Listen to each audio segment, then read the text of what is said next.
Few cars are as intriguing as the Chevrolet Corvair, but can it truly be compared to a Porsche? While it may seem like a stretch, that comparison is not as baseless as you might think. Initially intended as a compact economy car to compete with small German imports, the Corvair quickly became much more. Its innovative and sporty design captured the minds of gearheads, while its practicality and cost attracted everyday consumers.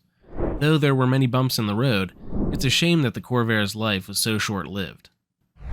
The idea of the Corvair is mostly attributed to the visionary Ed Cole, who was Chevrolet's chief engineer during its development.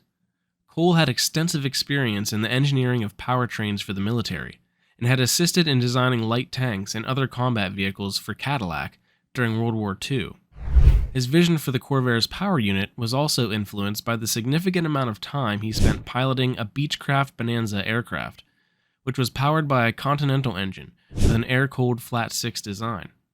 When tasked with developing something different for Chevrolet, Cole and his engineering team carefully evaluated various engine configurations before settling on a unique rear-engine, rear-wheel drive, and air-cooled design. Once the decision was made that the Corvair's engine would be a six-cylinder, the engineering team got to work. Unlike conventional automotive engines of the era, this power plant represented a radical departure from typical designs and was conceived as a purpose-built solution for the Corvair. The Turbo Air 6 is a horizontally opposed flat-six, or boxer engine, with the cylinders arranged horizontally on opposing sides of a central crankshaft.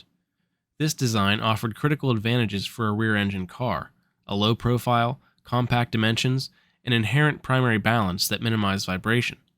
The engine cylinders were positioned with the number 1 cylinder at the right rear, with the odd-numbered cylinders 1, 3, 5 on the right, and even-numbered cylinders 2, 4, 6 on the left.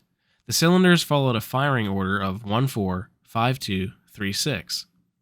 Material science played a crucial role in the engine's development. Chevrolet pioneered extensive use of aluminum, incorporating the metal into critical components, including the crankcase, cylinder heads, flywheel housing, and pistons. Each engine utilized about 92 pounds of aluminum, requiring GM to adopt sophisticated, low-pressure casting techniques that were being utilized in Germany. A new casting foundry was established in Messina, New York, with GM convincing Reynolds Aluminum to build a dedicated reduction plant nearby. The crankcase was constructed as 2 box section halves, providing support for 4 main bearings. The crankshaft, initially forged from alloy steel, utilized a counterclockwise rotation and featured 6 throws, but notably lacked counterweights, a design choice that reduced the engine's overall weight by 25 pounds. The Turbo Air 6 featured a unique valve arrangement with 2 overhead valves per cylinder, actuated through stamped steel rocker arms and hydraulic tappets via pushrods. A single cast-iron camshaft located in the crankcase utilized an innovative design with only 9 cam lobes. The symmetrical valve arrangement allowed 3 double-width lobes to operate all 6 exhaust valves. Separate exhaust ports, rather than twin configurations, mitigated heat-induced distortion. The engine's air cooling system required a sophisticated solution: a horizontally mounted shrouded fan driven by a long V-belt with an intricate 90-degree pulley arrangement provided the primary cooling for the engine. Early fans constructed of steel were later replaced by magnesium variants to reduce rotational inertia. A metal bellows thermostat regulated cooling airflow, either through a ring valve in early models or a set of damper doors in later iterations. Notably, engine oil also served as a supplementary cooling medium, with various oil cooler configurations employed throughout the production run of the Turbo Air 6. In a 1963 road test article, Car and Driver called the new Corvair Monza Spider the poor man's Porsche. But by that point, the sentiment already existed that Porsche had helped design Chevrolet's rear-engine sports car. It was an idea that refused to die. However, contrary to popular speculation, Porsche did not assist in the design of the Corvair. What did exist was a rather fascinating case of technological cross-pollination and engineering inspiration between Chevrolet and Porsche. In 1957, the Corvair's engineering team purchased a flat-4-powered Porsche 356 Coupe for technical research. The Porsche's engine was subjected to extensive dynamometer testing, providing crucial thermal and mechanical data for the Corvairs development. Chevrolet's engineers were having issues cooling the middle cylinders, but obviously the four-cylinder Porsche engine could not help them in this regard. The Corvair's engine design bore subtle Porsche-like characteristics.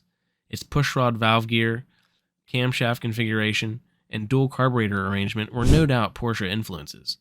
Notably, however, Chevrolet's approach differed from that of Volkswagen by implementing individual carburetors for each cylinder bank, again a detail that was more reminiscent of Porsche's engineering philosophy.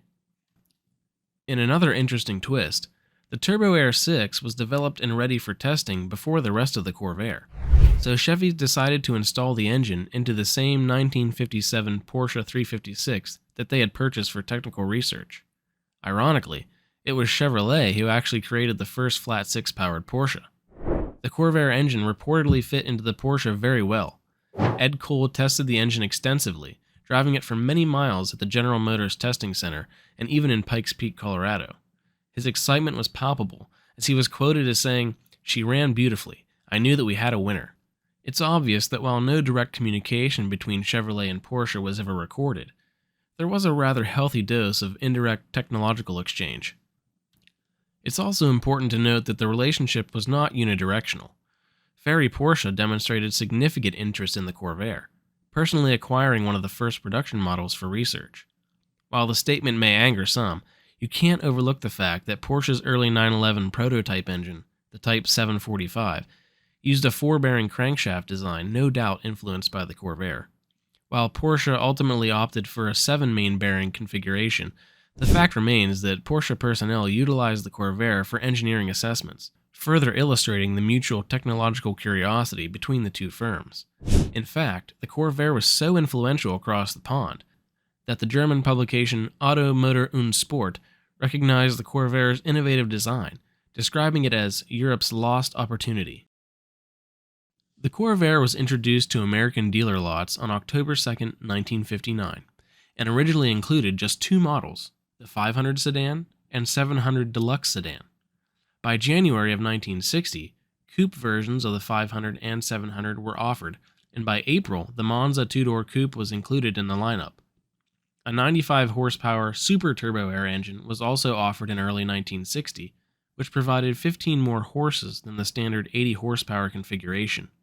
Apart from the obvious rear-mounted engine, features such as an instant cabin heater and defroster, a virtually flat floor, four-wheel independent suspension, and a unistrut steel body were not common, let alone offered, on an affordable compact model.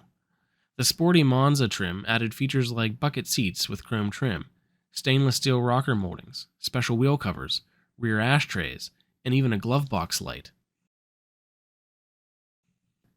1961 saw the addition of a four-door sedan for the Monza model. The spare tire was moved to the engine compartment, which increased front trunk capacity.